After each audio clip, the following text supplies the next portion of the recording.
আমাদের সরকার প্রধানও কিন্তু বিশেষ নজর দিতে বলেছেন এবং প্রবাসী সহ যারা এই সংশ্লিষ্ট দিক নির্দেশনাও দিয়েছেন। কি বললেন আজকের সভায়?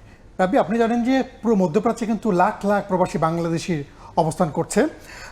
তারাও কিন্তু আতঙ্কে রয়েছেন। আমাদের কাছে কিছু তথ্য আছে, আমরা একটু যদি দেখি যে আমিরাতে আমরা জানি যে এক বাংলাদেশি নিহত হয়েছেন ইরানের হামলায়।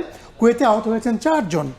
প্রবাসীদের নিরাপত্তায় সর্বোচ্চ গুরুত্ব দিতে বলেছেন প্রধানমন্ত্রী তারেক রহমান। এছাড়াও একটা বিষয় বারবার বলা হচ্ছিল যে পর্যাপ্ত মজুদ থাকায় দেশে জ্বালানি সংকট হবে না।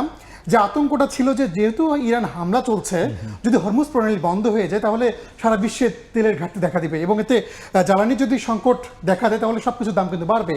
যদিও আমি একটু আগে বলছিলাম আপনাকে যে ইরানের পররাষ্ট্রমন্ত্রী বলেছেন যে কোনো ধরনের সমস্যা হবে না, আগেও যেভাবে চলতো এখনও ঠিক সেভাবেই চলবে এই হরমুজ প্রণালী। তো রাব্বি, এই ছিল আমার কাছে সবশেষ।